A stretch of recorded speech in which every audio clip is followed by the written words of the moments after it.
Alors, l'évolution du billard mondial en, depuis 10 ans, on a vu des très grands changements. D'abord, euh, la disparition progressive des jeux de série. Ouais. Aujourd'hui, on ne sait pas s'il y aura un jour des compétitions mondiales au niveau des jeux de série. Ça paraît peu probable dans l'état actuel des choses. Même là-bas, on est menacé.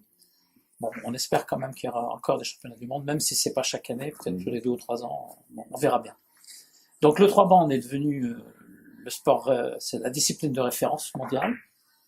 Alors tout ça on comprend, hein, parce que ça se joue partout, ça se joue au Japon, en Corée, en Amérique du Sud, il y a un potentiel qui demande qu'à être redéveloppé, il a été dans le passé, mais il semblerait qu'il y a encore du potentiel considérable. Tout le monde joue encore au billard. Oui, oui, voilà. Donc, tout ça, on peut le comprendre. L'arrivée de la Turquie comme un acteur majeur dans le 3 bandes, bon, c'est une évidence, hein, etc. Donc, en 10 ans, on a vu tous ces grands champions aujourd'hui, comme Eddy Merckx, Caudron, Blondal, Sanchez, Zanetti, etc. Et les nouveaux Coréens, maintenant, ils sont passés à 2 de moyenne générale sur une saison, quoi. Enfin, à 902, c'est absolument impressionnant de voir le niveau qu'on a atteint. Et puis, considérant que derrière, il y a un bataillon complet de Coréens, d'Européens, qui sont à un 500, un 600, quoi. Je veux dire, c'est... Bon. Et toujours un autre. On pense qu'il y a un ou deux, mais chaque année maintenant, depuis 2-3 années, ça renouvelle, il y a des gars qui un autre, ça arrive. Peut-être en passant, mais ils sont là. Ah ben ils sont là. Donc, parce qu'ils sont en concurrence sur leur propre territoire, hein. Ça, c'est dur. Il faut qu'ils Pour sortir de la Corée. Voilà, donc ils sont en concurrence, donc ça stimule énormément. Bon, comment toi tu vois, comment tu interprètes cette évolution spectaculaire des performances? Comment vous jugez ça, vous?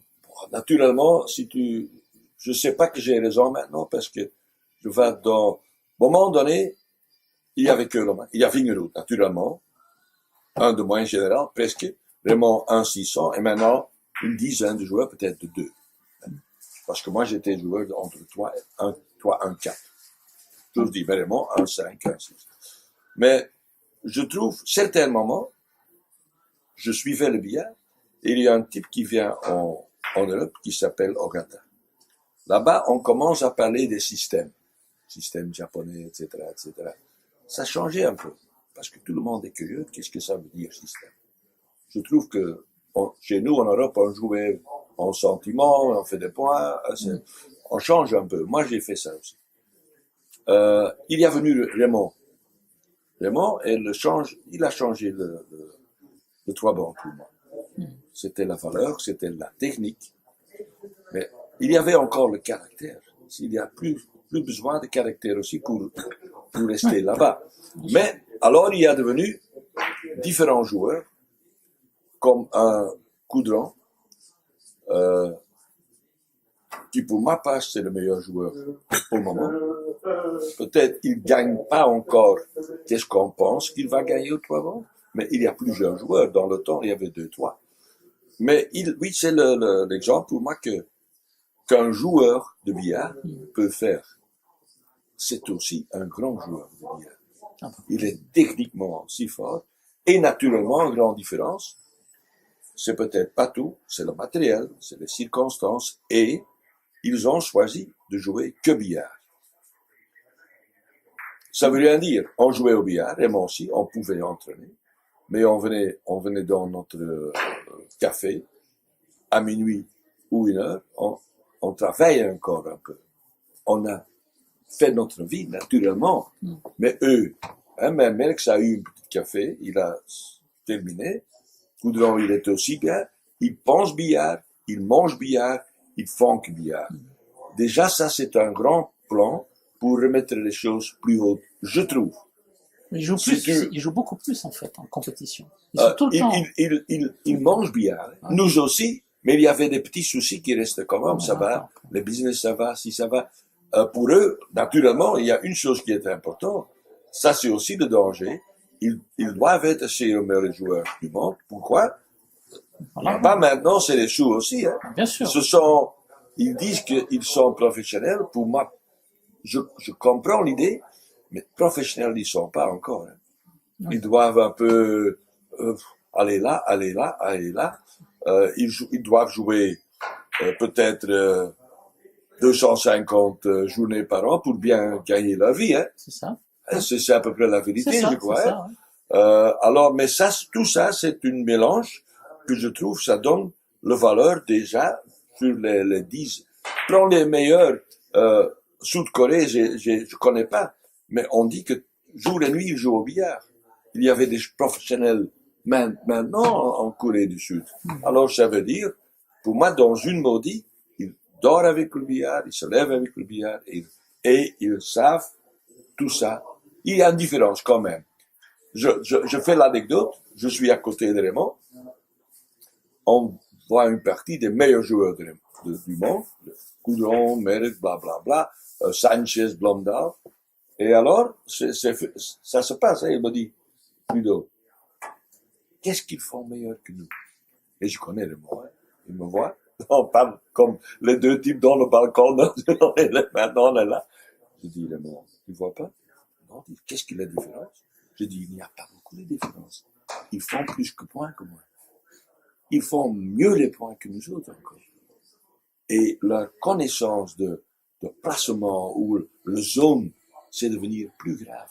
Des coups où nous étions plus prudents, ils s'en foutent. Ils ouvrent, allez, tu comprends? Oui, si je vois Vingerout avec les coups de famille, pour eux, c'est plus loin. Si c'est un peu plus mal, ça vient encore bon. On voudrait peut-être jouer dans notre temps, trop juste. Moi, aux 3 bandes, je suis ok, Lambda me dit, tu es fou, tu es bon joueur de 3 bandes, mais comme joueur techniquement, je veux jouer de temps en temps trop juste. C'est une faute. De 3 bandes, ça, on a besoin d'un peu d'air. Mais ça, c'est pour moi, déjà, si je prends les Belges, Eddy Merckx fait ça, Coudron fait ça, ils font que ça. Ils font. Et ça, c'est le vrai professionnalisme. Mais il y a un danger parce que c'est pas sûr dans le billard. Heureusement, il y a la culture, parce que maintenant, je deviens deuxième chose. Tu vas voir, l'Europe est un peu gâtée. L'Europe est un peu, on a eu tout un peu. L'Europe, c'est difficile au moment, même pour les 3 bandes, pour organiser. Mais si tu prends les choses asiatiques, sud-américaines, là-bas, tu peux jouer 50, 60 points à 3 bandes. Les gens, ils peuvent attendre. Ici, les gens, pour moi, maintenant, qu'est-ce que la Fédération mondiale fait? Jouer aux 40 points, ça a un très grand avantage. C'est un peu plus spectaculaire. Ça vite, le temps, l'organisation, tout est complet. Tu peux faire comme il faut. Il n'y a plus de parties que tu perds 2 heures. Complètement. Et ça, il manque une chose, une petite chose. Et moi, je joue plus, mais un peu plus d'argent. Parce que les gens, si tu fais comme dans le snooker, qu'est-ce que les gens disent? Qu'est-ce qu'ils gagnent? Ça a de la valeur pour les gens dans les rues. Et ça devient le sport. Alors, on doit un peu travailler. C'est moi j'ose le dire, que les prix en espèces pour les meilleurs joueurs du monde augmentent un peu. Peut-être, en cas de 5 tournois, 3, mais meilleurs payés. Et ça, qu'est-ce que je dis maintenant? C'est très dur. Oui. Mais c'est l'évolution du sport. Un peu l'évolution de revoir tout. Et puis on a vu aussi, parce que le marché peut-être l'a permis, une évolution du matériel, des queues de billard, il y a une progression qui s'est faite lentement, mais qui se fait. On voit le matériel de billard maintenant dans des compétitions où avant, il y avait une forme de rodage. Hein. Le premier jour était toujours très compliqué pour tout le monde, les performances. Maintenant, on voit tout de suite, dès le premier match, dans beaucoup de compétitions, le mec, baf, ça tombe tout de suite. Hein. Tout est fait pour que c'est beaucoup mieux. Techniquement, le billard, c'est 100%. Hein, déjà dans le temps de Raymond. Mais sans dire ivoire, mais c'est parti. Mais même avec Arabite ou avec des autres, le billard est court, il est vite, il changeait. Aux premières parties du championnat, tu pouvais pas faire un point parce que ça glisse par tous les côtés. Ouais. Alors, c'est devenu plus, plus stable. Et tous les constructeurs, les fabricants, ils ont compris. Ils ont compris ça. Parce que tu joues avec du matériel coréen ou du matériel turc, partout. on voit bien que dès le premier Dès le jour, premier, on tout voit le bien monde déjà, est- il y a pas de problème. C'est Ça beaucoup, tombe, oui. les performances sont là tout de suite. Hein. Bien, donc, et l'avenir. Alors, comment la Belgique a été le pays de référence du billard pendant des décennies. Hein. En tout cas, en Europe, L'Europe, c'est difficile. Pour moi, j'ai dit tout à l'heure c'est le l'Europe parce que, centre du billard. oui, en ils ont dit que Europe, la hein. Belgique était, mais non, la Belgique, non. Et en ce moment, ça va pas bien. L'Europe, ça va pas bien. Il y a du travail en Europe. Alors, on doit rechercher comment, je trouve, on peut faire ça un peu spectaculaire. Moi, peut-être pas si beaucoup parce que maintenant, c'est dangereux. On a un petit pays ici. Le danger, et je suis pas contre, hein, mais c'est là-bas une petite faute. On voit tous les semaines les meilleurs joueurs du monde jouer, et c'était ma vie aussi, dans tous les cafés ou tous les salles de billard, pour rien. C'est trop facile. C'est pas bien ça. C'est trop facile. La seule chose qui peuvent maintenant marcher, comme Bordeaux, et j'ai compris ça, champion du monde. Ça, c'est important. Mais tous les autres tournois, ils ne comprennent plus la valeur. Alors, je ne sais pas.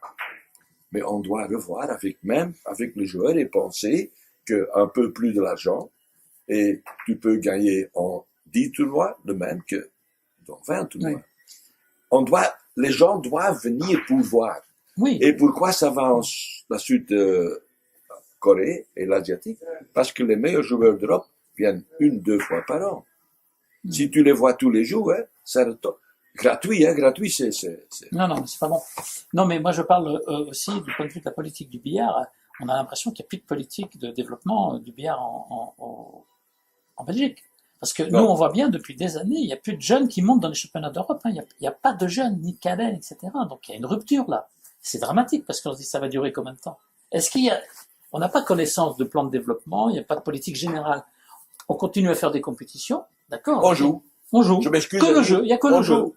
Oui, on est content, on joue. On joue beaucoup. Et ça va. Ok, je suis totalement d'accord. Si les joueurs disent, oh, on joue beaucoup, et on est content, oh, c'est bien. Mais si tu veux un peu plus, il y a de temps en temps un peu de sacrifice. Et c'est pas facile. Dans le temps de Bayer, j'ai signé, et les autres aussi, avec la possibilité d'être suspendu. Hein. Tu connais l'histoire. Heureusement, c'est pas fait. Hein, mais on a compris, pour gagner un peu de choses, on doit changer la mentalité. Et comment? Je sais pas, mais je veux bien, avec l'Union mondiale, les joueurs, je veux bien donner qu'est-ce que j'y pense. Ça ne doit pas être comme ça, mais on doit changer un peu la mentalité, parce que hein, ils jouent là-bas. Mais qu'est-ce que moi m'intéresse dans le temps, et peut-être, je connais pas l'histoire, Alain, les grands joueurs, même en Belgique, ils vont là-bas, Qu'est-ce que moi je pense? Si ils sont toujours très bien payés, ils ont raison. Mais j'entends dire qu'ils sont pas contents. Alors, ils jouent beaucoup, alors, oui, et ils voyagent beaucoup, mais c'est pas comment tu vas gagner la vie. Hein. Il ne peut rien se passer. Hein. Non, c'est vrai. C'est dur, hein, le billard. Le sport de billard, c'est un peu plus difficile. Mais quand même, tout le monde connaît le billard. Oui, bien sûr. Mais ici, en Belgique, la plupart de la grande époque, c'était quand même dans des cafés, des trucs comme ça, des établissements privés. C'est la culture. Voilà. C'était le seul pays au monde. Et comme les cafés. Moi, je suis commencé aussi. C'est pour ça que je fais attention. Ouais. Le billard, ça vient par des petits cafés.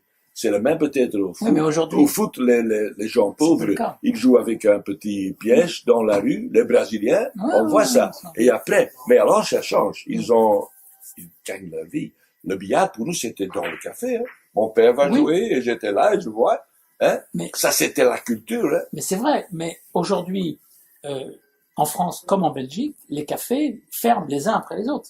C'est une crise énorme. Allez, pour moi, en Belgique, c'était pas des arts. Tu prends un billard dehors, tu mets des petites tables, tu as un bon pour manger, ça prend beaucoup. Hein. Donc, ici, c'est dur en Belgique parce que les cafés, allez, pour 90%, c'est fini. Hein. Oui. Il y a des cafés, mais plus de billard. Dans le temps, chaque café a ses petits billards, on jouait, Donc on s'interroge de l'extérieur sur l'avenir du billard belge, parce qu'on se dit si le billard belge même certains grands joueurs belges disent que c'est proche de la fin quand ils disent. Même les grands, hein, ceux qui sont les porte-drapeaux En du Belgique, on Germain. dit que Coudran et Keulemans, pardon, que Coudran et Merckx, c'est la fin d'un très grand temps dans le billard, une très grande période. Et il n'y a pas Et de... qu'ils disent que c'est eux qui vont fermer la boutique, en fait. C'est ce qu'ils disent. Hein. Moi, je ne l'ai pas entendu, mais c'est ce qu'on m'a rapporté. En confidentialité, ils disent que finalement, ils ont entre 45 et 50 ans, les grands joueurs belges en ce moment. Ouais. Ils disent que ils vont finir leur carrière et derrière, il n'y aura plus rien. Quoi.